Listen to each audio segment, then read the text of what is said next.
What is going on? Welcome back into another episode of the Draft Room Podcast. It's your host, Sami, and I'm back here with my man, Nick Trakoff. Nick, the Wolf from Roto Street Journal. So glad to have you back on, man. What's up? I'm so pumped to be back, dude. I always love shooting the fantasy stuff with you. We always end up having great conversations. It looks like today we might have a few debates, too. Usually we're in agreement because we're both Wolves and we both see the same nice trends, but I was looking at our agenda here. Some awesome bold predictions coming your audience and my audience's way, and there's a couple we definitely agree on, and there's a few I can't wait to kind of dig in with you. It's going to be a fun episode for sure. It's going to be a lot of fun. I know there's a certain player that you tweeted at me about today that I'm going to try to do my best to convince you and show you why I'm right and you're wrong. But we'll see. I we'll mean, get there. It's one of those players, too, and this happened last year, and maybe this will be it's actually, now that we're talking about it, very parallel, is McCaffrey was a guy last year who I wasn't sold on because I wasn't sold he was going to get the volume. And then by the end of the preseason, I took him in almost every single draft. By pick 8, I was taking McCaffrey. And early in the preseason, I was hating this guy. And then because it was CJ Anderson, who was very similar with, preview alerts, Kerryon Johnson. I love the talent. Just like McCaffrey, I love Kerryon's ability.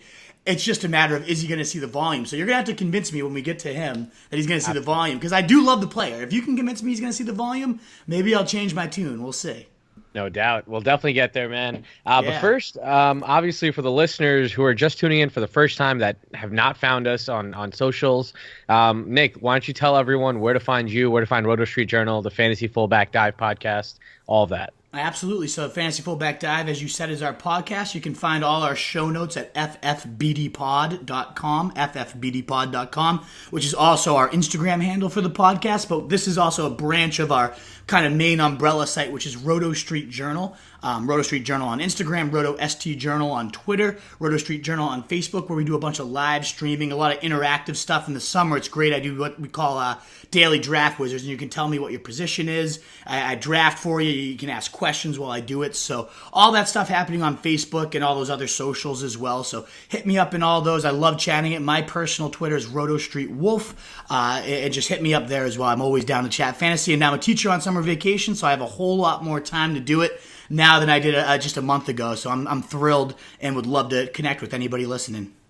Man, that's, we were just talking about that before we hit the record button here, but being a teacher must be awesome, getting the summer off, getting ready for the season. It's the fucking best, man. I wish I went into that profession, man. I'm in the wrong profession. Oh, it's so good. But then when you're actually on summer, it reminds you so much of why you need to just it motivates me more than anything to get this done, because yes, I love the kids and I love teaching, but I had a tough class this year. It was a pretty rough group, and I would be more than happy to be doing fantasy football full time, which I know is both our goals here. So. What do the kids do? Throw spitballs at you while you're turning around? Nothing that ridiculous. Just they're addicted to their phones now, which I understand. I'm on my phone all the time with fantasy. Well, not at school, of course, but I get it. It's such an absorbing device that it's a hard fight for me to want to fight, because I get why they're distracted. But man, it's tough when you have to be like, all right, you got to put your phone away, and they talk back. That's the biggest issue, is phones. And just, I went from seniors to freshmen, and you never realize just how big of an age gap. It's almost like I'm back teaching middle school again, because they grow up so much in those 4 years, and it's been really nice having the mature adult conversations of seniors. Then you go to freshmen, and you're just like, holy shit, you guys you think you know everything and you know nothing. So it's been an interesting shift, and they're great kids, and they're enthusiasts and all that, but man, I'm happy it's summer, especially now I've just been grinding out football the last week. It's been amazing. Yes, sir. All right. So let's actually, before we jump in, I want to let the audience know where to find me as well. Draft Room Pod on Instagram, Twitter. Get in touch with us. Just like Nick, I love interacting with listeners. I love answering questions. If you have questions about why I have certain players ranked where they are, get in touch with me, because I have data to back it up, right? Mm-hmm. I have historical metrics. I have a whole bunch of stuff that I go off of, and I love to share that kind of stuff. I don't like to keep that hidden, so I'm pretty transparent with everything. Again, get in touch with me at Draft Room Pod, Twitter, Instagram, Draft Room Podcast on all of your podcast listening platforms. Other than that, Nick, man, let's just get right into it. We're gonna go over we're gonna go over bold predictions today, and some of these predictions are pretty damn bold. Mm-hmm. We're gonna be going over each position, so quarterbacks, running backs, wide receivers, tight ends. And we have 2 bold predictions for each position group, except for tight ends. We only have 1 bold prediction, just because let's be honest, it's kind of everyone's least favorite position in fantasy, right? Aside from kicker. But no, let's kick it off. I'm gonna start things off here, Nick, and I think I stole this one from you, but I got love to this it first. one though. Yeah, I love this one. I'm happy you put it in here. I've been writing about this all day today too, so I'm ready to go. Let's do this. So my first bold prediction here, Nick, is that Kyler Murray is going to finish as a QB 8 or better in 4-point and 6-point passing touchdown leagues, and I say that because, it's not just because of his rushing ability, which, by the way, I don't know if you caught that video with him and Andy Isabella. Oh, yeah, I did. At practice. Of course I did. So this kid didn't run at his pro day or at the combine because he obviously put on a little bit of weight, because that was his biggest concerning factor for scouts and coaches, where this guy's too small, he's not durable enough. So he put on a little bit of weight for the combine. That he didn't run. He knew he was a little bit slower than he usually is, and we saw the video now that came out, and Andy Isabella, what did he run, a 4.3 at his combine? Some insane speed, and they were pretty much in step together. So I'm not saying that Kyler Murray is going to finish as a QB8 just because of his rushing ability, but that definitely plays a factor. It's there, and it certainly doesn't hurt. And there's some great stats too to just keep building on that, where if a quarterback's received 100 rush attempts, I got this one from Ian Hartitz, and anybody who doesn't follow him, Hartitz on Twitter, a great follow. We've had him on our pod a few times. He's an awesome guest, awesome guy, awesome to interact with. So if you don't follow him, he comes out with some amazing stats. And he had one about how quarterbacks who have at least 100 rush attempts, there's been 20 of those quarterbacks since 2000. I think it was something like 17 out of 20 have been top 6 fantasy quarterbacks or something along that line, maybe a little bit less, but it was right around like 70% or so. In the rushing upside, he might be the best rushing quarterback we've seen since Michael Vick, maybe even better. 4.3 speed is his unofficial time, what he said he ran, and then, as you mentioned, matches Andy Isabella, who runs a 4.31 in a race. So I believe it. At first, I was like, all right, yeah, good one, Kyler. You're not going to run, but you're going to tell us you run a 4.3. But if he can beat Andy Isabella, or at least match him in a race, then he's got some jets. And he ran for, 1,012 as a college quarterback. And it's not just long speed. I mean, he is so damn quick and elusive in the pocket when he finally gets outside the pocket, too. I mean, his change of direction abilities can make guys miss. The one thing with that I want to ask you, and we'll keep talking about his arm, too, because I know the whole thing is it's not his rushing, which is fantastic, but that's certainly a bonus. Does the rushing make you nervous at all that he could be like an RG3? I know his arm's better, and we're going to get to the arm, too, but are you nervous that he's small and exposing himself to these hits? That's the one thing I have as a question mark. Or we can get to that in a little bit, but so that's a great question, right? And I've stressed this over and over. If you've been a listener of the Draft Room podcast, you've certainly heard me talk about Kyler Murray quite a bit. And the thing with this offense, Nick, is they're going to be getting the ball out pretty quick. Yep. And I mean, that kind of leads into my next point, where, he's more of a pocket passer than he is a scrambler, where he does have the ability to scramble should he need to. But he can stand and deliver with the best of them. And I don't feel like he's smart about, if you watch him in college, he's smart about how he takes hits. Yep. Kind of like a Russell Wilson. I'm not comparing him to Russell Wilson, but he knows how to get out of bounds. He knows how to avoid hits. And I think that's going to help a lot, especially his elusiveness and, like you mentioned, his quick burst ability, change of direction. But, on top of that, you combine the fact that they have amazing pass catchers now. They upgraded this offense like crazy. Christian Kirk, second year, sophomore wide receiver here. I mean, last year, rookie year, caught 63% of his balls, but then you take away all those off-target throws by Josh Rosen, and you get his true catch rate of 90% on all catchable targets. For a rookie, that is phenomenal, playing against pro-level DBs, pro-level safeties, pro-level cornerbacks. And, Christian Kirk, he was actually tied for 21st with yards per reception with DeAndre Hopkins, Odell Beckham Jr. So the talent's there. He actually performed better in that category than Tyler Boyd, Calvin Ridley, Juju Smith-Schuster. So that guy's a talented wide receiver by himself. But now you look at what they added in Andy Isabella, who has the potential to be an elite separator at the NFL level. Report just came out on yesterday. You guys are hearing this today on Friday.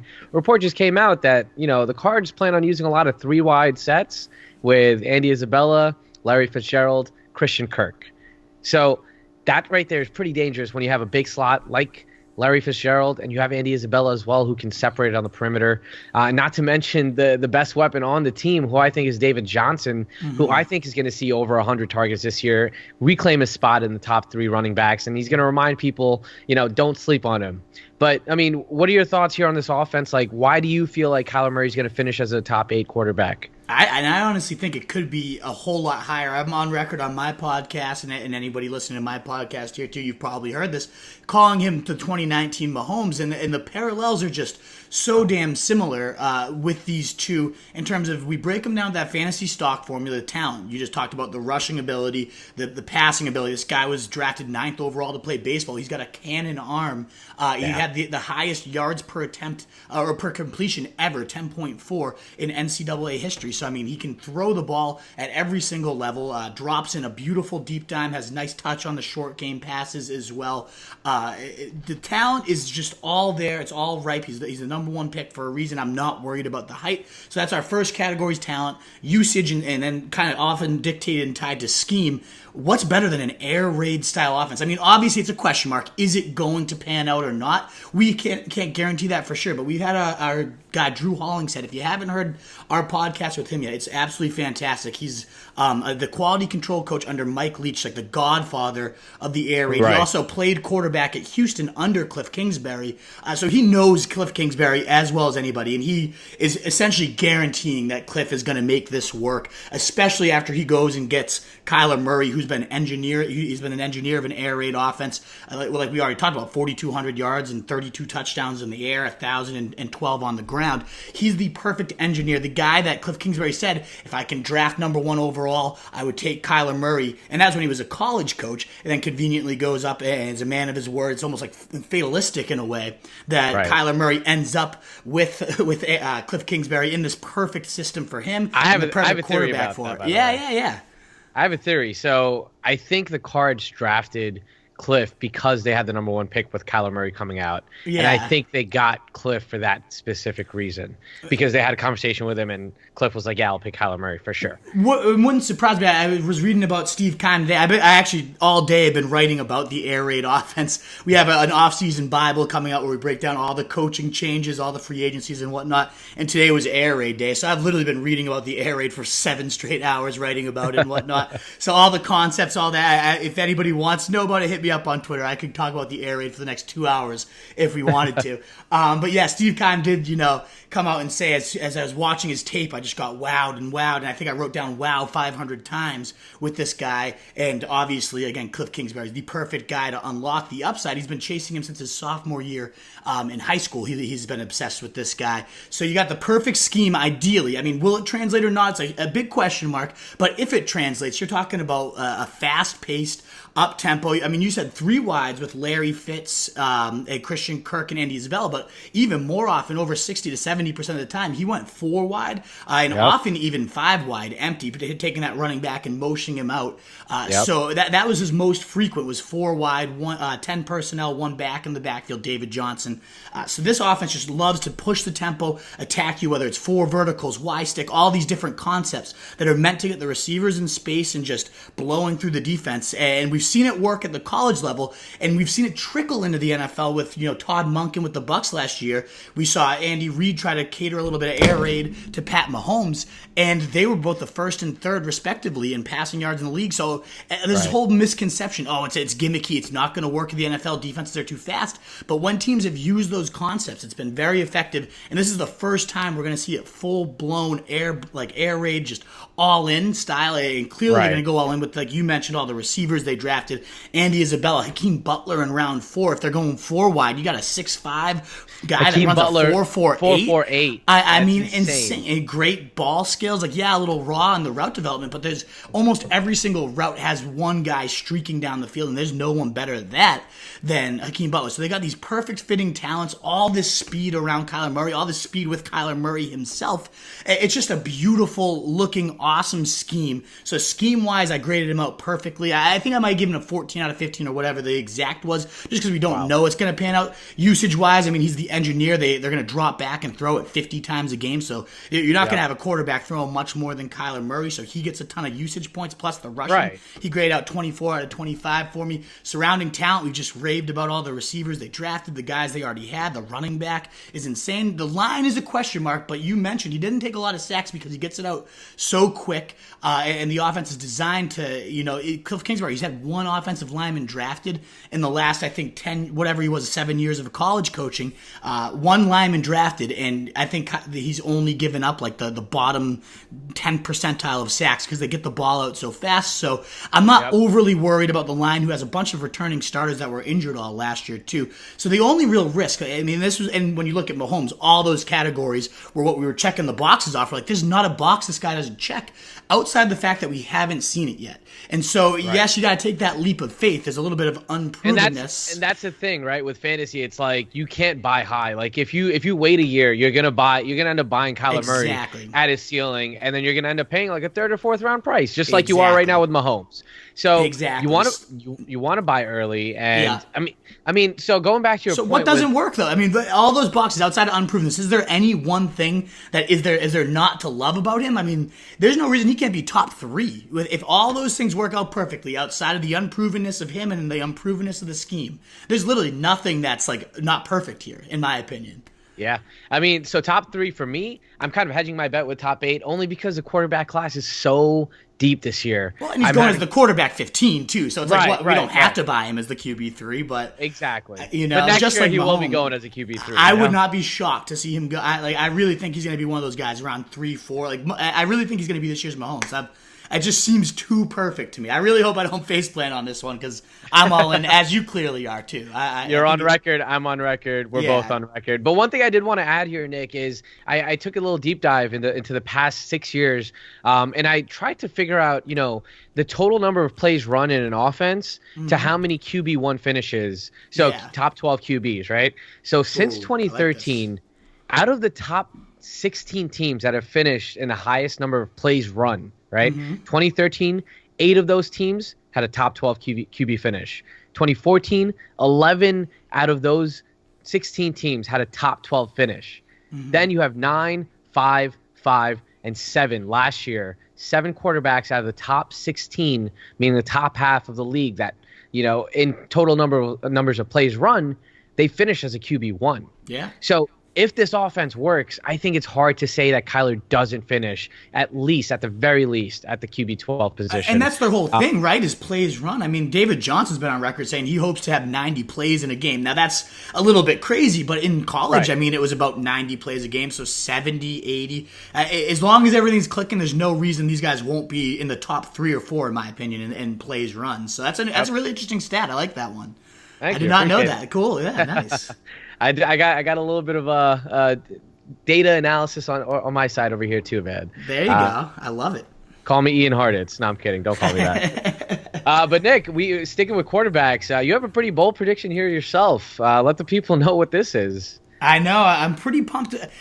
Just in general, the amount of QBs I would be comfortable with as my number one. I mean, it's going to be Kyler Murray. He's going to be my quarterback because he falls to around 9 and 10, and I'm going to have him in every draft. But if somebody wants to be a dick in my leagues because they've been reading my stuff and they want to take him around 6 or whatever, I have plenty of friends who do that. It sucks. Of course. But there's still so many other guys I love, and 2 of these guys are getting drafted outside the top 20 right now that I think could easily finish within the top 10. And that's the bold prediction. It's Dak Prescott and Josh Allen, both going outside the top 20, will finish within the position's top 10. Now, it's probably going to be tough for both of them because there is only 10 spots to finish in the top 10, but at least one of those guys, no doubt in my opinion, Prescott, the one I feel a lot better about. One, because he's been a top 10 quarterback all 3 years of his career so far. So is that even that bold a prediction? I mean, it seems it when he's getting ranked as the QB 22 and getting drafted even lower than that. But this guy's been a top 10 quarterback all 3 years of his career thus far. The only other guy to do that over those 3 years was Drew Brees. And there's one other, maybe Russell Wilson. I can't figure off the top of my head. But Russell Wilson has been a QB,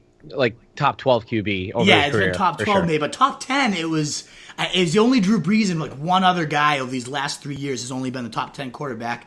So Prescott, I mean, I think is just already been unbelievable. It is Russell Wilson. That was the right guy. I found my note that right there. Yep. But you look at when he got Amari Cooper last year, he was not only a top 10 quarterback, he was the number 7 quarterback in fantasy from week 9 on, topping 21 fantasy points in 6 of those 11 games together, as compared to around 17 points what he was averaging before that. And the most intriguing part to me is not that he has Amari Cooper now, but now that Kellen Moore is going to be there calling plays. I'm a big believer. I know a ton of people out there that don't care about play callers. They think it's all bullshit. But I'm a huge fan. I think when you look at an offense that's getting a young mind like Kellen Moore, who everyone's raving about, who played in a system at Boise that was all about disguising plays pre-snap and using a variety of formations and just taking deep shots and whatnot. If he's bringing that style of offense, Dan Orlovsky, one of my favorite analysts who played with Kellen Moore, said he's going to compare it to, a baby of Sean Payton, Matt Nagy, and Sean McVay. Wow. I mean, that's quite the offensive godchild. I would love to have that birthed this year if Kellen Moore can be even close to that. Obviously, some high praise, some high minds, but it's all about that vertical speed, all about disguising things, even if they run similar stuff, and about pushing the pace. You get a little bit faster pace with Dak, more plays, as you just mentioned, that stat. I can see that happening for the Cowboys. In particular, the one area I really think Kellen Moore is going to use Dak Prescott so well is as a runner. He's been very underutilized despite being one of the best rushing quarterbacks in the league. His red zone rushing average is 4.46 yards per carry, 18 touchdowns in the red zone over these last 3 years, as compared to the league average, which is 2.64 yards per carry, and an average of 10 touchdowns for people racking up those amount of carries. So Dak's been crushing it over the span as a runner. Kellen Moore's already said, we need to have better red zone success, and that starts with using 4 and 21, Dak Prescott and Ezekiel Elliott better. So a lot more read options. They're saying in early OTAs they've gone a lot of spread in the red zone and then design QB runs and whatnot. So with that type of success, you add, 4 or 5 rushing touchdowns, 30 more points, and a little bit more yardage, plus just better overall passing stats in a year full of Amari Cooper. I don't see why people are expecting Dak to not repeat as a top 10 quarterback, which he's been for 3 straight years, when everything's even that much better now. And it's not just Amari Cooper, right? You have Gallup there, who's a phenomenal wide receiver. Developing. People were saying that he could easily be a 1 in this league. Mm-hmm. And now you bring in Randall Cobb, who's going to help with those jet sweeps behind the line of scrimmage to help disguise some of those plays, give this offense a little bit more creativity. I love Tony Pollard, too. Have you done research on that, rookie running back? So here's the thing, right? I have Zeke currently ranked as my number 1 overall quarterback. Mm-hmm. And I'm basing that off of the volume, the target volume that he saw when Amari Cooper arrived, where he was on pace for a shit ton of targets there. Yeah. And with the volume that he had, he was averaging like 28 touches a game in that span from weeks 9 to 16. And Tony Pollard's kind of scaring me off, where I don't think he's just a special teams guy. I think he can be integrated on, those hurry up drives, up tempo drives that you were just talking about. Some of those, third down situations where they could maybe bring out both of those backs in. Yeah. And Tony Pollard could steal away from some of Zeke's target volume. But at the same time, this offense is really potent. I feel like it could be very potent. They have a dominant defense as well that could give the ball back to Dak constantly on a regular basis. So, Dak, if you look back to his rookie year, man, like, people forget so quickly how dominant this guy was in his rookie year. Man. I know, and it's crazy to think, too, that they were the 22nd ranked team in points and total yardage, and this guy still was a top 10 fantasy quarterback this year. So, they take a small step forward as an offense is all it takes for him to just be that much higher. And they could take a massive leap forward with all the talent they have and somebody that's better able to use it. And Kellen Moore, again, another risk, just like Kyler Murray. We don't know for sure that this offense is going to pan out and be everything that people are scheming it up to be. But when you bet on these big offensive turnarounds, if you bet on the Rams a couple years ago, if you bet on the Bears last year, the Colts last year, when you find the right guys that are calling the plays and you go right in on those teams, then it ends up paying off huge for you. And I really think Dak, along with the Cardinals and Arizona, the dead last offense in the league last year, the Cardinals, I really could see them becoming a top 5 team in scoring as well. Because I'm right there with you. Yeah, the other guy was Josh Allen. I know we did a lot on Dak there, so I'll be real quick here. But just for anyone that didn't realize it, this guy was the number 2 quarterback in fantasy once he came back from his injury. I believe it was week 11 when he returned. Dominant force. He had a ton of 20-point games, a couple 30-point games in there. A lot of it because he was running just wild all over the place. So he was dominating, and then he gets just two new deep weapons, and Josh Brown added. You get Cole Beasley out of the slot. John Brown. I mean, not Josh Brown. Yeah, he was dominant last year for the Ravens as well. I mean, you see Flacco. 40. Yeah, I mean, look at the speed. Right? 4.34 speed, dominated with Flacco. You got Robert Foster, 4.41 speed. You got Zay Jones, 4.45 speed.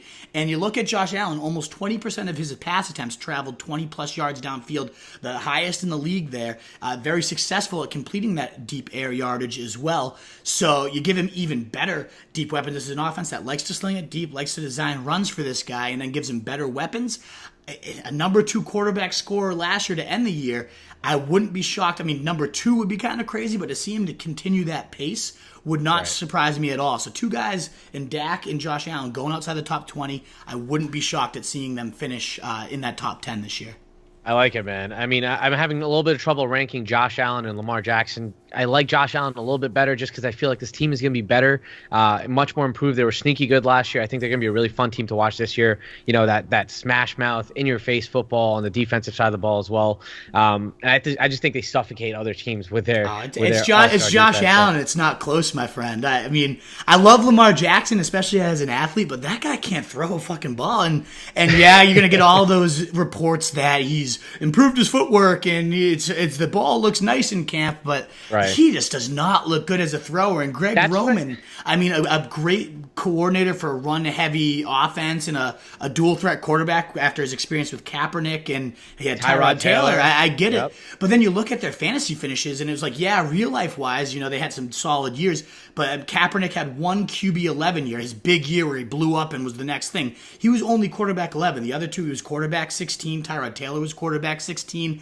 To me, that offense just is so run-heavy and kind of blah. And they've never finished, and offense with Lamar Jackson never would finish. But a Greg Roman offense has never finished above the bottom 4 in total passing yards. In fact, it's been bottom 2 in 4 out of his 5 years. So I mean, when you just take that point source away from Lamar Jackson, whereas Allen, I mean, is he a great passer? Nobody's going to confuse him for Tom Brady or anything, but he slings the ball, he delivers it deep pretty well, and I just think those 2 are kind of worlds apart. I'm also pretty down on Lamar Jackson, so, you know, maybe that's my next bold prediction is he sucks, but I think as a runner, he's amazing, but if that's the only point source from your quarterback, it's such a pass-heavy league. I mean, that's why Kyler Murray is we hinted at, it's not just his running, he's an unbelievable passer. That's why he's going to be a top 3 quarterback this year. So I feel like, I mean, I feel like Lamar Jackson saying he sucks is kind of a stretch just because he did go 6-1 as a rookie.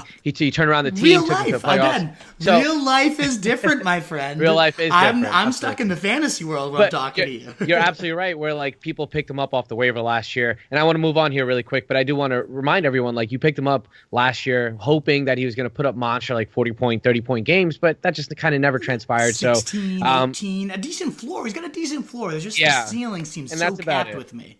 Right. Yeah. And I feel like this team kind of ditches their attempt at integrating him into, you know, a more pass heavy role, and they just say, "Fuck it, let's just go in and let's just do what we were doing last year." Yeah. But so let's just kind of speed things up here. I know we each gave one bold prediction for quarterbacks. Should we jump to the running backs, or should we keep going with quarterbacks? Not at all. I actually want to deliver this next bold prediction. Okay. So with this next one, you had mentioned this a little bit at the beginning when you were starting to talk about, I think it was Dak Prescott, where he finished every year as the top 12 QB. And you talked about this guy, Drew Brees, who's finished as a perennial top 12 QB as well. My bold prediction is that this is the year that he finishes outside of the top 12 QBs. And, before you leave, all right, I'm gonna let you know why. Okay? I don't think it's horrible, by the way. I'm not leaving. I don't know if listeners are leaving. I don't hate it. I actually don't hate it. If you're a Saints fan, I know you're probably not listening anymore because Saints fans are ridiculously combative about Drew Brees and this entire and their entire team. But listen, there's if you guys have heard, I did a podcast with Saturday Morning Snap. Mac from Saturday Morning Snap. He threw out the stat, which is something that I kind of already knew, but he kind of put it more into numbers, right? From 2010 to 2016, the Saints have ranked second in terms of passing attempts every single year, except for 2013. And in 2013, they actually ranked fourth in passing attempts. And they won the Super Bowl that year, too, didn't they? That was the year when they were more run-heavy and they won the Super Bowl, which I know is probably what you're getting towards, but yeah. Right. So this offense can be effective without putting everything on Brees' shoulders, right? Mm-hmm. But now you look at 2017 and 2018. In 2017, Brees finished as a QB9, and they were ranked 19th in total pass attempts. And then last year, they took a dip even further, ranked 23rd in passing attempts. Drew Brees still finished as a QB7 in 2018. So he's still got it, all right? I'm not saying that he doesn't have it. He has the weapons around him, Michael Thomas, Alvin Kamara's there, of course. But now you look at who they brought in Latavius Murray, who was someone I wasn't really sold on to take that Mark Ingram role. But then you dive into it, and from 2015 to 2018, Latavius Murray, guess where he ranks in terms of rushing touchdowns, Nick? I've seen that stat. It's like second or third, right? It's a ton. It's second. From 2015 to 2018 amongst all active running backs, he ranks second in total rushing touchdowns, only behind Todd Gurley. Yeah. Whose time is probably up now. But you want to go to bold predictions? Don't even get me going. I got to throw that in there. I got to warm people up for this. But Todd Gurley had 46 rushing touchdowns, so he's been pretty dominant in that 4-year span. Latavius Murray with 32. But then if you factor in another extra year, 2014 to 2018, Latavius Murray is still at number 4 with total rushing touchdowns. The only ones above him now are LeGarrette Blount, who was 3rd, and actually Mark Ingram, who was 2nd. Mm-hmm. So that kind of shows you, right? They got a very good comp to Ingram to replace that role. So I think this team's going to be very run heavy. I think this defense turns around with Marshawn Lattimore coming back with its third year in this defense. He kind of dropped the ball last year. Eli Apple, wasn't really phenomenal for them last year. I feel like they added a couple of pieces on defense as well with Demario Davis. They still have Cam Jordan on the edge. I think this team could be really dangerous. I think they could still win the NFC South without having to put everything on Drew Brees' shoulder. And if you look at the weapons with Michael Thomas, who's someone who I'm also a little bit lower on, they have a healthy Ted Ginn back. They have Traquan Smith in his 2nd year. They still have Cam Meredith. They brought in Jared Cook, who's a guy who's known for having his yards after catch ability. If you look at these older quarterbacks like Eli Manning, like Drew Brees, their teams are bringing in these guys. Don't say those two motherfuckers in the same sentence. Come on. I know. I was on board with this conversation until you put Drew Brees and it. Eli Manning. Oh, God. The reason why I comp those two guys is because, listen, they're both getting up there. They're both – I mean, Drew Brees, I wouldn't be surprised if he retires after this year. Same thing with Eli. I mean, are you going to tell me that's not true? You can't argue the age, but I don't get. One is clearly still a great quarterback and has always been a great quarterback, and one is a bag of shit quarterback that's always been a bag of shit that got lucky in a couple big games. Like, so where in that did I say that they're equal in terms of talent? I never said that. What I said was that they're getting older. There's nothing. They're not the same people though. There's Tom Brady's 41 and he's fucking unbelievable. He's still the GOAT. Like, the age affects different people differently, especially better quarterbacks than worse quarterbacks. This is apples and oranges. There's no comparison here, other than they're both the same age. So tell me what happened to Drew Brees in the second half of the season last year. I don't mind this prediction. I'm not against this prediction. The run-heavy Saints, the defense, the ball control, that's when they're at their best, and the most dangerous is when they don't need to put it on Drew Brees' shoulders.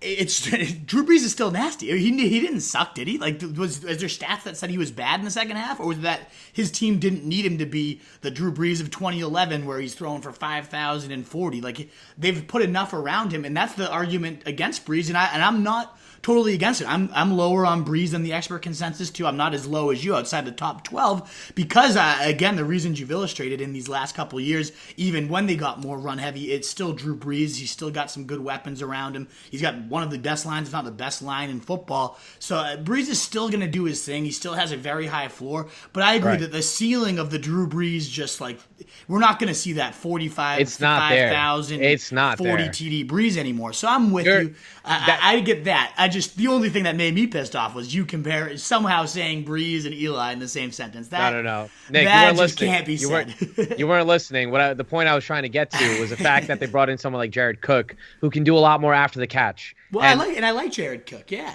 Right, and that's the point I was trying to make before you had mentioned that I was trying to comp Drew Brees and Eli. But the only point the only point I was trying to make here is that they brought in a guy like Golden Tate in the Giants offense, right? Yeah. Who's a better yards after catch receiver than Golden Tate? Oh, he's the best one. He's perfect. Yeah. He's the best one. I get right? it. I get how they're constructing it all, right.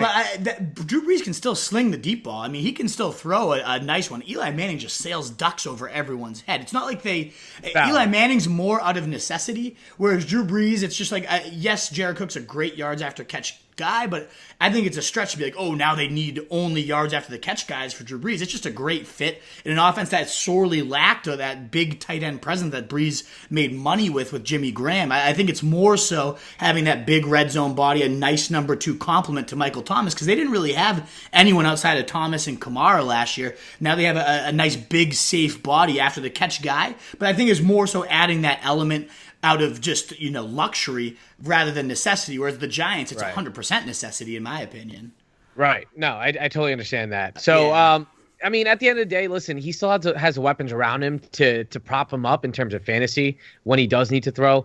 I just feel like he's not going to be throwing the ball off, and I feel like Latavius Murray, Alvin Kamara, they are going to get a lot more volume than we're expecting, especially them also drafting another. Actually, he was undrafted, Devin Azigbo, who's a Mark Ingram replacement.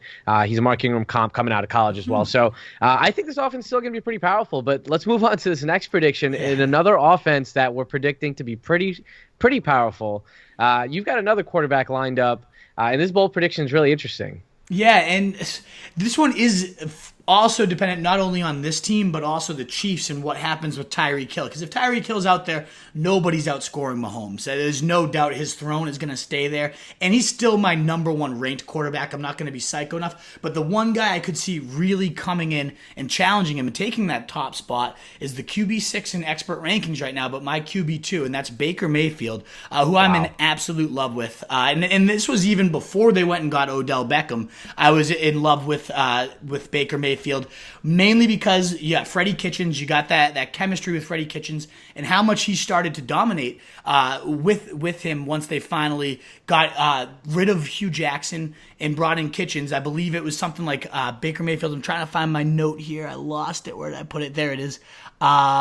His efficiency went up. 100%. Oh, it was insane. He went up to he was on pace for 4,600 yards, 35 something touchdowns, to be the QB 4 or 5 with a very weak weapons cabinet last year when Jarvis Landry couldn't do what he does best because he was the number 1 facing number 1. Now you got him just destroying the underneath. You got Odell Beckham lifting the lid, and you got Freddie Kitchens who decided to call a ton of deep shots. Now mixed with Todd Monken, which originally, I was like, I'm all aboard this. This is going to be unbelievable. The air raid concepts, Baker Mayfield thrived in the air raid in college. We just saw Jameis Winston and Ryan Fitzpatrick combined for the league lead in yardage under Todd Monken. And then you got Baker Mayfield, the number 2 ranked deep passer from Pro Football Focus. Number 1 was actually Drew Brees, just for the record. Just saying. Not out of necessity. The guy can still sling it deep. But Baker Mayfield was the number 2 ranked deep passer from Pro Football Focus. So you get this offense that's all about bombing it deep and whatnot. It just, to me, was the perfect marriage of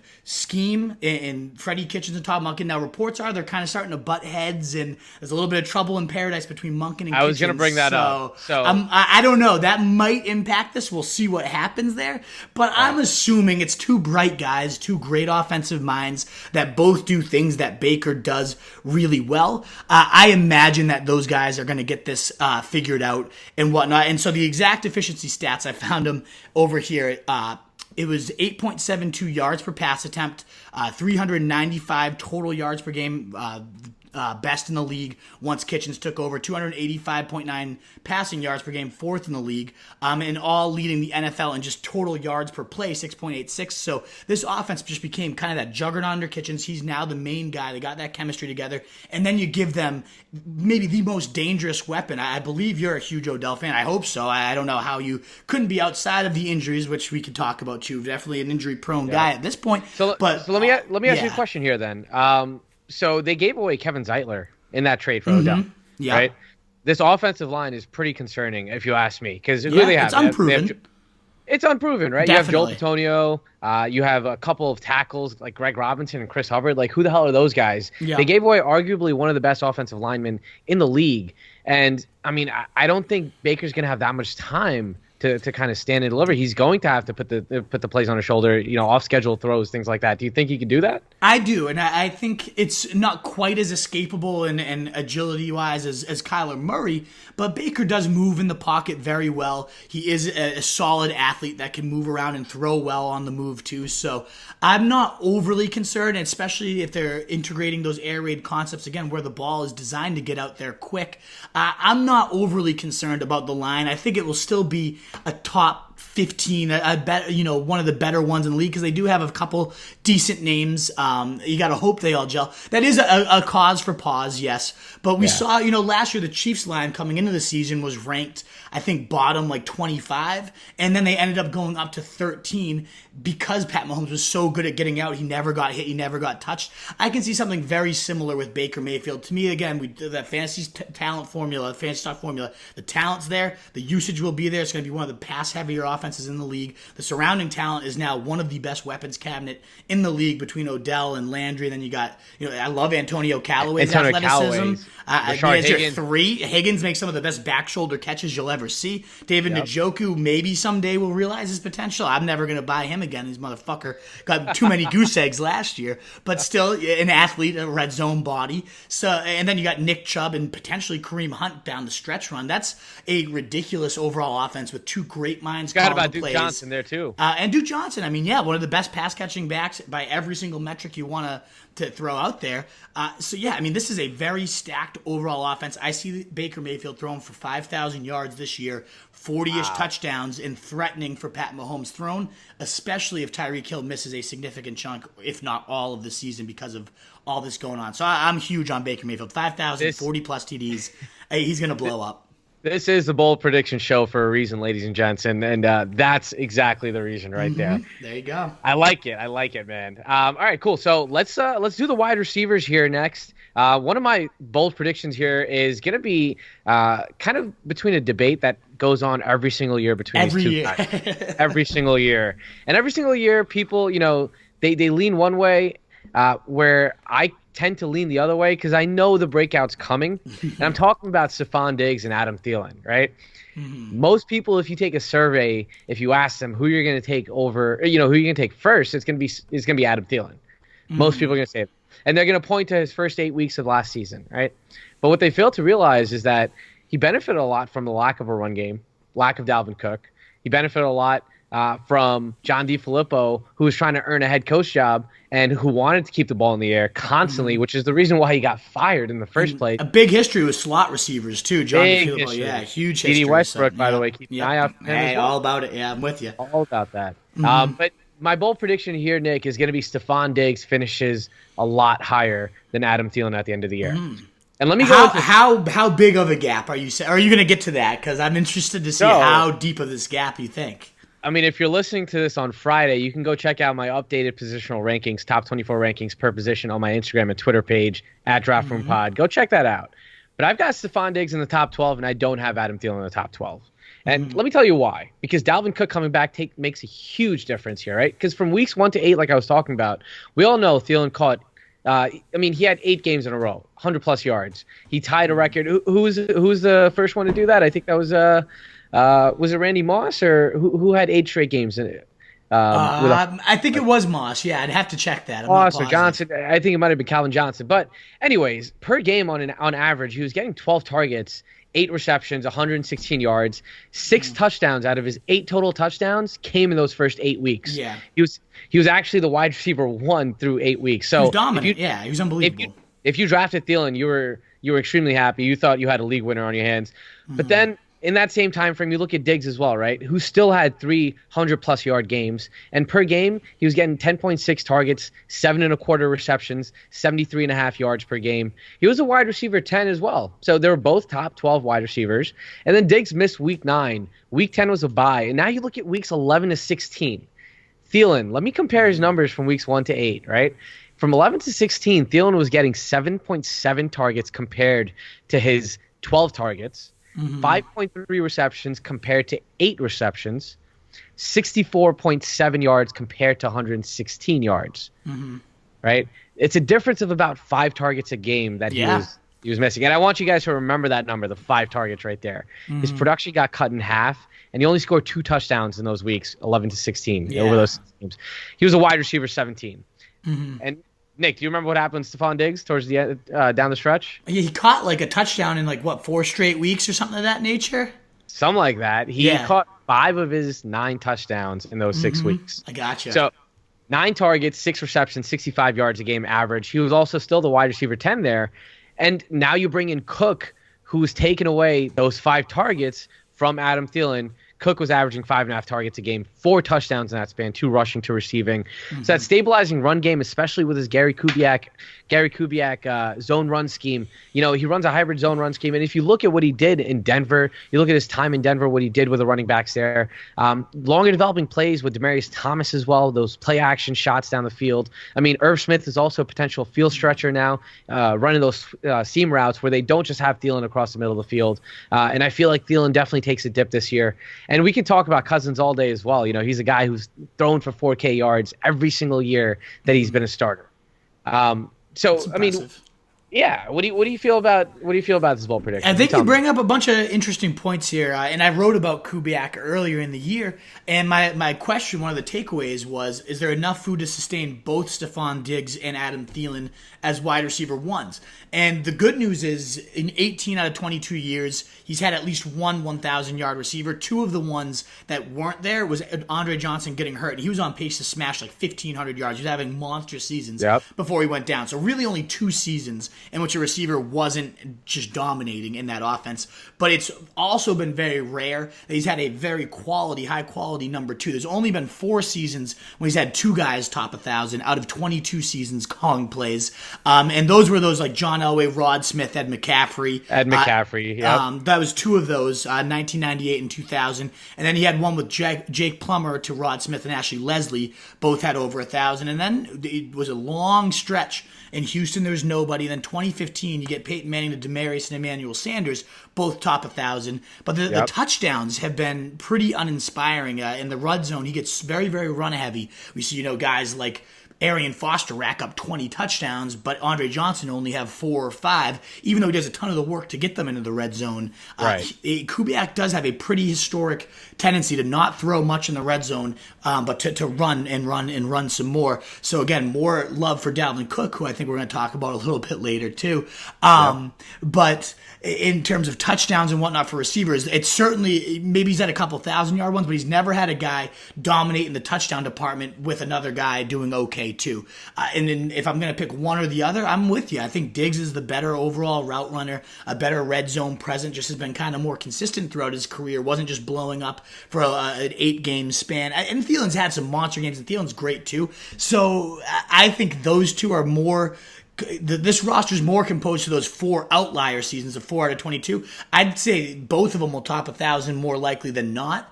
Right. But if I'm going one or the other, and there is that risk of a less volume-based passing game, I see Diggs as kind of the more dominant Alpha X Andre Johnson, Demaryius Thomas style, a little bit more so than Adam Thielen. But Thielen could play the Ed McCaffrey 10 touch. Like, I think they could both be solid, but I'm a little bit nervous for both of them, and it's not a passing game I'm really going all at either way. Okay. Well, let me ask you this. So Adam Thielen at the 302, do you think that's a fair price, or do you think 401 for Stefon Diggs is a little bit better? And when you work in the price, for sure. I mean, definitely Stefon Diggs at the price is the no-brainer there. But even, and that's, regardless of price, the fact that I still think Diggs could probably outscore him, and I have Diggs higher as well in my own rankings. So you work in the price, and then it's a no-brainer, in my opinion. Yeah, man. So I'm excited for Diggs. I think he has a true breakout season this year.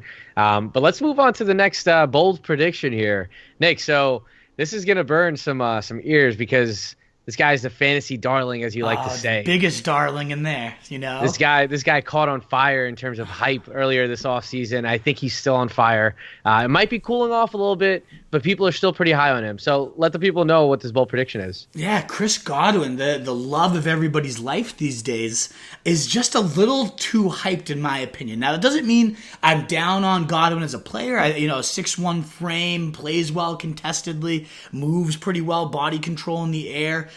There's rumors he's going to go into the slot where we had that invaluable Larry Fitzgerald stretch run of 100-plus catches for 3 straight years. So if Godwin's manning that, and they're already talking about he's going to be a 100-catch guy and all that, then you know what? Maybe he does break out and have a huge season, but he's starting to go, round 4 around guys like Stefon Diggs and Thielen and these established guys we've seen dominate for strong stretch runs. We have no guarantee that Chris Godwin's going to get any of that done. I mean, yes, he's in a decent setup, but Mike Evans is the fucking guy there. Like, he's been a beast. He's going to continue to be a beast. I have no doubt about that. Arians does like to run it in the red zone, so a lot of these people are saying Godwin's such a red zone monster. I mean, Arians loves red, and I know me and you both love O.J. Howard, who I think is the true number 2 to Mike Evans' number 1. So if he can stay healthy all year, then it's a no-brainer. There's no way Chris Godwin's going to be finishing up, or he's getting drafted inside the top 20 receivers right now. So, I mean, yes, you always want to be ahead of the breakout. You want to get the guys and look smart, and with like Kyler Murray, you don't want to buy him at their ceilings. But right now, I feel like everyone's buying Chris Godwin at what his ceiling is. If he has a Stefon Diggs season, then that's awesome, and that's what you hope for. But you don't want to pay for that. Whereas you buy Diggs, you're like, okay, I know my floor is right around here, and I have this huge ceiling. I think everyone's buying Godwin way too high for a guy that hasn't really proven anything yet. He had some nice catches, some nice plays, 900 yards or so last year. But the other guy is Corey Davis, who somehow, some way, I guess he doesn't have as much hype and as much puff as Chris Godwin, but people just find a reason to justify it for this guy, and I have not seen one single fucking shred of evidence that this guy will ever be anything. I think I know who you're talking about, by the way. Corey Davis. No. You're taking a shot at the Duck, right? Matt? Oh, the Duck. Yeah, you know your boy Duck. He loves Corey Davis. He swears by him. I mean, he's coming on our pod. I keep trying to get him on, but he keeps kind of scurrying away into his little duck hole and hiding from me. I'm trying to get Duck on to debate this. I don't get why I'm on the record as calling him the most overrated player in fantasy. I'm about 30 spots lower on my big board than the expert consensus. He's topped 10.5 PPR points last year 4 times as compared to, 5 week runners. He had more weeks under 5 fantasy points than he did weeks over 10 fantasy points. Some of those weeks looked great. He looks like that dominant alpha that we've all been waiting for, making contested catches over my Patriots players. The reason my hatred burns just so deep was I dropped him because I was so sick. It was, I hate cut when you're just like, I shouldn't cut this guy because it's Corey Davis and, I spent a lot on him, but you're just so sick of him that you're like, fuck you, and you cut him and you're just furious and it feels so good. Let someone else waste a roster spot. Fuck this. My opponent picked him up and played him when he was facing the Patriots. He puts up like 30 against me. And so now I doubly hate him. He ruined my season and then ruined it again after I cut him. So awful. So I have that burning hatred, but part of it too is like, why is everyone excusing Mariota? What's Mariota ever done other than get hurt? Even when he's healthy, he's had one decent year passing. The guy's never thrown he's only top 20 TDs once in his career. He's had 300 plus yards in 7 career games in 4 seasons. It is now. They've ranked 21st, 28th, and 31st in pass attempts. Arthur Smith comes in and says we're going to run an ugly offense where we just grind out wins on the back of Derrick Henry, which is what it should be when you got an absolute horse like Derrick Henry in the backfield. I just don't see any reason why Corey Davis, who's going ahead guys like Tyler Boyd, Robbie Anderson, Mike Williams, as well as Chris Godwin. I'd rather have Boyd, Anderson, Williams, and I love Christian Kirk. Wait, Corey Davis, his current ADP is in the 9th round, by the way. It's back in the 9th round. Oh, is it? I must be looking at something different because I have him in like the top 60, 70. No. His ADP right now is 909 in half PPR leagues. He's going behind Mecole Hardman, behind DK Metcalf, behind N'Keal Harry, behind Larry Fitzgerald. So okay, so at that price, then that's not bad. What do you use for ADP? Because that's not what mine is telling me right. Okay, so Fantasy Football Calculator. I was just looking at the Fantasy Pros. Because I do my rankings with their tool, and it tells you like, you're 30 spots below. So I guess he's going right where I kind of have him ranked on Calculator, which is, whatever. Take Corey Davis. I take all those other guys you just said above him. But in Fantasy Pros, including the expert ECR, the experts ranking, he's right around experts 65 for Corey Davis. Like, I don't know.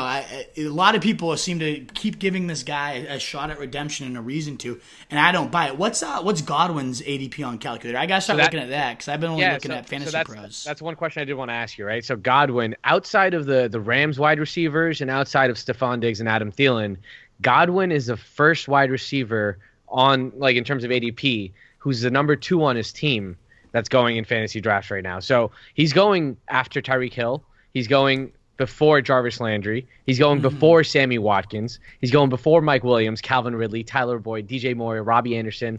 I think that's a little bit of a stretch there. Would you take Chris Godwin over any of those guys, or would you take? No, God, no. I'd take Christian Kirk over him. I'll take the guy that I think is going to be the number one in this air raid offense that I love. Another guy, Cortland Sutton. What the fuck is like? Why is everybody all about Cortland Sutton? Garbage. There's just these guys that get so hyped, and I don't see it, and I don't understand why. So Godwin, at least I've seen the talent at least. So like I can see if he does man that slot role, and OJ Howard has his injury history pop up. Like, okay, I can see it with Godwin, but Corey Davis and Sutton are two guys that just get so much love that I just can never understand. I'm trying to find exactly what his ADP. I'm looking it up right now. So he's 70 in the ECR, so like 20 or so spots higher. Who? Chris Godwin? No, Davis. Godwin's 50. And as you mentioned, ahead of like Lockett and Anderson and all these guys that are just such better breakout candidates, in my opinion. I agree. I'm a little bit lower on Chris Godwin myself. He's on my updated rankings. He is in my top 24, but I'm lower than where everyone else is taking him. So Corey Davis is going ahead of David Montgomery in the expert consensus rankings right now. No. Those are very, very incorrect. How is that even close? I have Montgomery about 30 spots higher than he is on here, and I have Davis about 30 spots lower. That's like the biggest. I can't look at that. Like, if anybody prints that cheat sheet out and uses that, thank you. Please join my league. That's hideous. Oh. God. All right, so let's move on. Let's forget about the trash expert consensus rankings. Yes. The only experts you need to listen to are Nick and I right here. Of course, clearly. Let's talk about, and this is going to be a bold prediction. It's going to seem like a bold prediction at first, but then I'm going to tell you guys why it's not really a bold prediction, right? We're sticking on the topic of wide receivers. I hadn't seen this one yet. Okay, this is interesting. Absolutely. So the bold prediction here, it's not an indictment. Okay, before I even say it, because I don't want you guys to exit out of the app and stop listening. This is not an indictment on his talent by any stretch of the imagination. This is a data-driven analysis. It's not emotion-driven, all right? 99% of you out there are probably driven by emotion, saying that I'm crazy for saying that DeAndre Hopkins is going to finish outside the top 4 wide receivers. That's a bold take, right? Mm-hmm. It sounds like it. But guess what, Nick? He actually finished as a wide receiver 4 last year. Mm-hmm. So is it that bold? I mean, yes, I think so. Last year he was playing through, as he's already come out and said, a bunch of shoulder tears and like the most pain of his professional career. Watson wasn't really himself until like this last week 11 or so. It seemed like he finally became that Watson that we saw as a rookie. That they were averaging 40 points a game when Will Fuller, Hopkins, and Watson were all on the field together, and it just looked like that. They were averaging more points than Pat Mahomes was putting up last year, just to put it into perspective. So the ceiling of that all kind of coming back together and Watson finally realizing his true ceiling for a full season, and then him being his number one guy and being fully healthy, I think there's some humongous upside. So even if he was a wide receiver 4 last year, playing through all that shit, he put up 1,511 with like 2 horrible shoulders. Yep. I don't know. To me, I said, I know it's not an indictment on his talent. And I think he's just the best receiver in the league. I think he's got a good quarterback thrown to him. I think he's got an offense that funnels the looks to him. So it's even better when the other guys are healthy. I don't know. I get it that maybe he hasn't finished as higher than a wide receiver 4 before. No, he has. He has. He's finished as a wide receiver 1. But I don't know. But let me tell you why, right? Let me tell you the data behind this, right? Because who the hell did Deshaun Watson have to throw to last year? DeAndre Hopkins and who else? Steven Anderson? When Will Fuller was there for 5 games. How many games? QB wasn't bad. But I honestly don't know if that hurts it. That might be better for him to have some other weapons out there. No. So let me explain to you something, right? The target market share from 2015 to 2018 with DeAndre Hopkins, insane. 2015, he saw 31.2% of the targets. Mm-hmm. He finished as a wide receiver 4 that year. 2016, it dipped down to 25.9, so 26% target market share. He finished as a wide receiver 37. Wasn't that with Brock fucking Osweiler? Don't even get that. Yes. Don't even use it. Get that out of here. That doesn't count. Get that out of here. Not even listening to that one. Get that out. All right. All right. You don't have to count that. 2017, 33.1% target share, wide receiver 1. Okay, nobody else there. He was still with Brock. No, he was still with Tom Savage. He was still with who else was still with him? I think wasn't that Watson's rookie year where he got hurt, but they were dominating while he was healthy? Right. But it was Tom Savage who took over after that, right? And he's QB proof, so you're giving me another reason to love this guy. Okay. This is not an indictment on talent. What I'm trying to stress here, right, is a target market share here. 33% and then 32% in 2018, where he finished as a wide receiver 4, right? His average over those 4 years has been 30.6% market share. The only guy that's averaged, like, he's first in terms of target market share. Do you have like a list of all of them though? I was going to ask you. I do. What's Julio Jones's? Do you have like? That's exactly what I'm getting to. So Julio's actually second in that time frame. And Julio is dominant in his not only air yard market share, but his target market share with 29.37% target market share in that time frame. Are you telling me that even with Kiki Kuti and Will Fuller, DeAndre Hopkins is going to have a higher target market share than Julio Jones? You're crazy.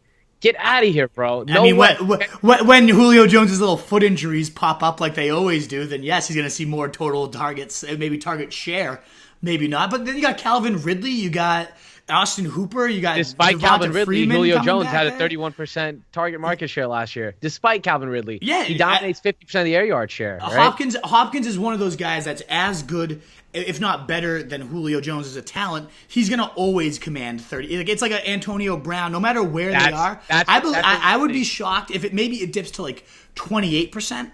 Or whatever it might be. But even with that dip, if those other guys are staying healthy, to me that means this offense is more explosive. That means Deshaun Watson's back. I mean, again, I want to pull that stat up. I got to find it. I know it was over 40 points per game when they had Fuller and Hopkins and Watson back in 2 years ago.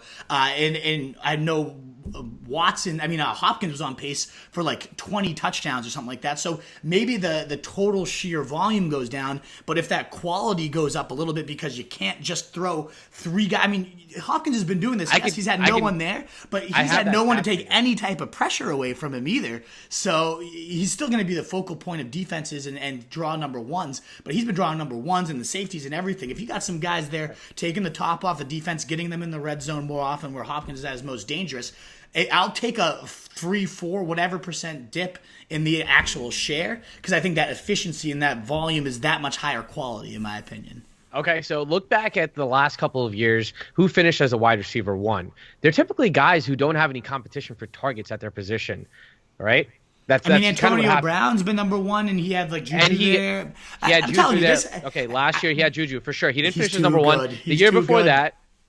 Okay, cool. So I totally get that. But if you look at the splits with Kiki Kuti and Will Fuller, you look at how much of a hit he took. With games with only Kuti and no Fuller, DeAndre Hopkins went from averaging 12 targets to 7 targets, 109 yards to 56 yards. I get it's a small sample size, but you have to consider the fact that Kiki Kuti, he's a baller. Will Fuller, he's good. They're both good. I love them both. Yeah. Will Fuller, I'm considering him to play like 8 games max this season. Okay? I was going to say though, you're now putting faith in 2 guys that have not yet proven for a single shred of a second that they can stay on the field either. Well, Kiki Kuti is not injury prone. Don't label him as that. It was I'm a not hamstring labeling injury. him, but he missed a ton of time last year. Sure. So does We've got 1 year. so did Anthony Miller. So did OBJ. So did and all these guys. They missed soft tissue little shit. Yeah, I know, and I would say OBJ is injury prone. He always has some little nagging thing. I don't like that. I hate that. And I'm not. We only have 1 year of sample size with Kiki Kuti, whereas we have a bunch with Will Fuller. But I'm not sitting here saying we got Iron Man next to Hopkins who plays through torn labor. There's just a toughness factor that Hopkins has that very few people have. And to me, maybe even if he doesn't finish as the number 1 guy where he's going where he should go, you have this floor of he's going to play through anything. Has he ever missed a single career game? Maybe 1 or 2 thrown in there. I don't have the stat up here. But I mean, he's been an iron warrior. He can play through any quarterback not named Osweiler. So even if he doesn't hit number 1 exactly, the floor, like he's not going to finish lower than top 5. And he still has every reason to have all that ceiling when you have a Watson finally rounding into form. And I really do think that if all those guys are healthy, it maybe doesn't help because he doesn't see as much targets, but I don't think it hurts as much as you're leading on to here because I think the quality really does spike. So let's book this conversation. I like this one. This is a good one. I'm guaranteeing you he's going to finish outside the top 4. Like you can put my name on that. Let's put a little bet on this. I'm down to put a prop bet on that. I like that. We got to come up with a prop bet for some of these. Absolutely. We'll come up with 100%. a scenario. Yeah, this will be fun. We'll make a list. We'll make a list. But Hopkins will absolutely be a top 4 receiver. I will bet on that one. All right. Let's move on to your next bold prediction here. This is the last one for today. We'll be coming back with some more bold predictions next time. But this is the last wide receiver bold prediction here. What's up? I was going to say the next one will be running backs, which is one of my – I just love talking about running backs. I don't know what it is, but they just get me so horny talking about running backs, like, for lack of better word. I don't think you're alone there. But yes. with your next bold prediction here, it involves an offense that we were talking about a little bit right now, with Antonio Brown leaving, vacating, having Juju move into the wide receiver 1 on this offense. Who's really the wide receiver 2? And I think you have a take right here.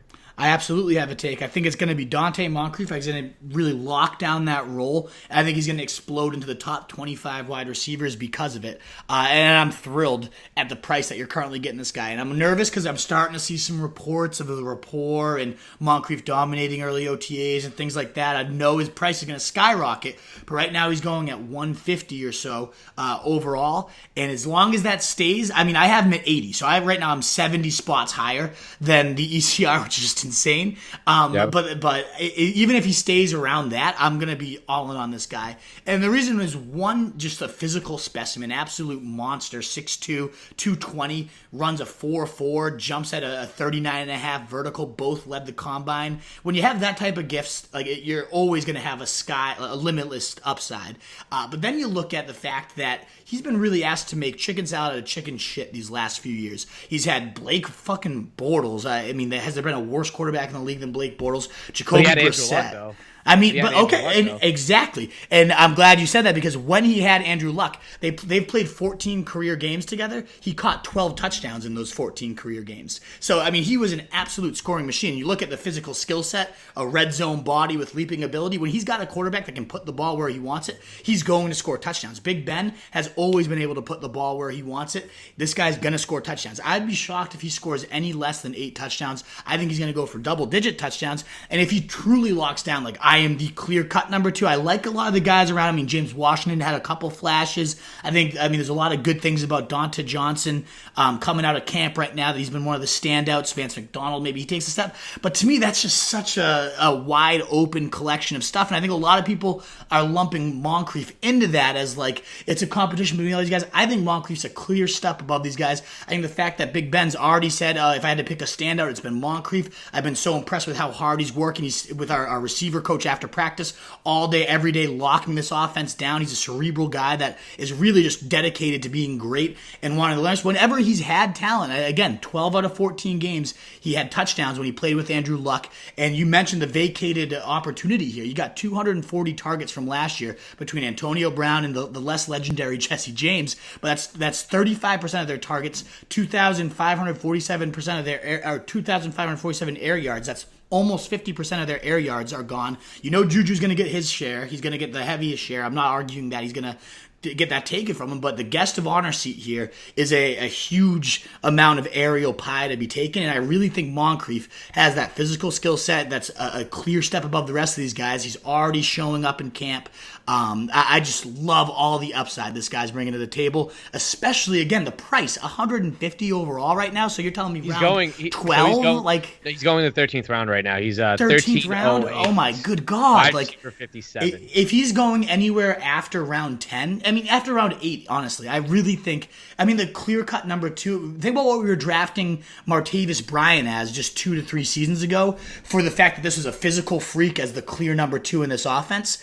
But that was Martavis Bryant with every single worry off the field that you could ever imagine about. Moncrief has that same exact physical skill set. Maybe hasn't dominated quite as much when on the field, but when he's had Andrew Luck, he's been pretty damn dominant. He has that same physical skill set without any of the off-field risk, without Antonio Brown there commanding targets. It's just one of those things that I don't think anybody's realizing how much upside is really packed into this, especially at the price. And if you remember what he was doing with Cody Kessler and Blake Bortles, I mean, he was kind of a touchdown machine when he was getting the ball down the field, where he was scoring touchdowns. Yeah, for sure. I totally see it happening. I just think I have more confidence in Deontay Johnson and James Washington. Not more so Deontay Johnson than James Washington. I think James Washington might turn out to be a bust long term.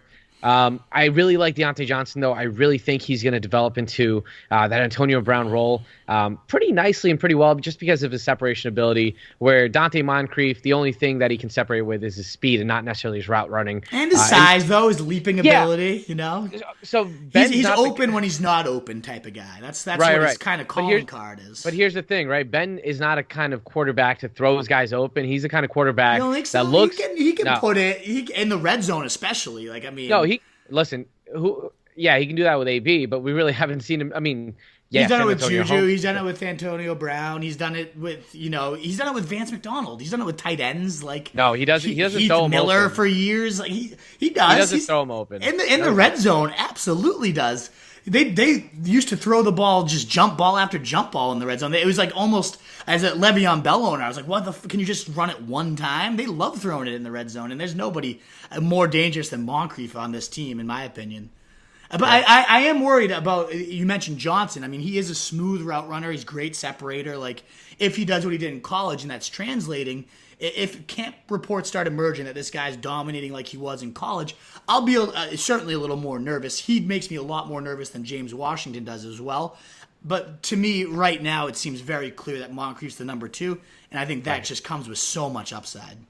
I totally got that. Cool, man.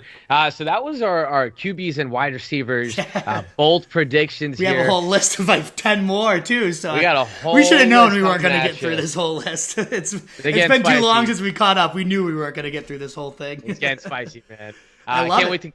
Can't wait to join you for the running backs and the tight end bold predictions on our next show. But let the people know where to find your podcast. And then you let the people, right after, make sure you let my people know too, because I'm going to be running this on the Fullback Dive. So my podcast is the Fantasy Fullback Dive, ffbdpod.com. As a reminder, Roto Street Journal is our homepage, and you can find us on all the socials, Roto Street Journal. Just search it. You'll find us on Facebook, Instagram, Twitter, and me personally is at Roto Street Wolf on Twitter. I have a Snapchat, and I have it's actually a solid crew at Roto Street Wolf. That's the only way we communicate. My guys are Sunny and. Did you say you have a Snapchat? Yeah, Scott Brooks. I have like a Roto Street Wolf Snapchat. This was like a couple of years ago when Snapchat seemed like the emerging thing, and I made it, and I got 5 or 6 of my favorite followers of all time. But we still talk only on Snapchat. So if that's your thing, if you're listening and you still like Snapchat, Roto Street Wolf's on there. Feel free to add me there too. I should probably make an Instagram personal one at some point for Roto Street Wolf too. But yeah, that's where you can find me. Sonny, Sammy, where can all my listeners find you? So you can find me at Draft Room Pod. I have an Instagram and Twitter. It's the same exact handle. If you go to my Instagram, actually, I'm posting little gold nuggets of information, a little bit of historical stats, metrics, things like that. A lot of people find them useful. It's really helpful for, come fantasy season, where to rank kind of some of these guys. Same thing on Twitter. I'm going through some of those historical metrics as well, posting threads about why I feel like certain guys are overvalued, why they're undervalued. So definitely go ahead and follow me at Draft Room Pod there. And then if you want to listen to the podcast, if you want to hear some more numbers and data to back up my claims, you can find us on Google Play, Spotify, Apple Podcasts, wherever you name it, your favorite listening podcast platform, by searching Draft Room Podcast. And I love interacting with listeners. I love answering questions. I love talking shop. That's why I think we spent about an hour and a half here talking bold predictions. Had a great time. But other than that, guys, we'll see you guys next time with some more bold. I was going to say, me and you have talked too at some point this summer of figuring out like a live stream show together or things like that. So if you enjoyed this banter, and I know I did, and I love when we could just go back and forth and agree on some, and then I like the disagreements even more. If you want to hear more comparisons between Drew Brees and Eli Manning, I was going to say, though, we haven't even gotten to our biggest disagreement yet, and that'll be next episode. But at some point, we're going to be live streaming these so you can kind of interact and ask questions and whatnot while we're doing it. So if you like the banter between us two, at some point, we're going to have a weekly type of show. We're still figuring out the technology. If you're a tech wizard and you're listening and you know how to get a good live stream between two people in different locations, let me know. But that's what we're trying to figure out. So hopefully we'll have that up within the next few weeks. I can't wait for that too. It's gonna be. I'm looking forward to that, 100%, man. And especially during like the season itself, I know we're gonna be doing a lot of stuff together. I love the fact that we kind of keep each other in check. You're checking me on some of my stats. I'm checking you on some of yours. That's kind of how it's gonna be, and that's how we deliver quality content, right? Because you want that, and you want that in your analysts. Where it's good when you hear differing. You hear people that you like agree on two people, and you're like, okay, that's 2 checks for this guy. That's great, but it's also even better when you hear 2 people that you like disagree, and you can kind of hear both sides of the coin and figure out which one do you want to more side with. What does your gut say? I think that's the best type of analysis, is when you kind of uncover both. So that's why I like that we had a little bit of mix of both in here. And I know our next bold prediction episode, we have a few more. Get your gloves on, buddy. Get your gloves on. Oh, they're ready. Still taped up right here. Yeah. Awesome. Other than that, guys, we'll see you guys next time. And until then, stay fresh.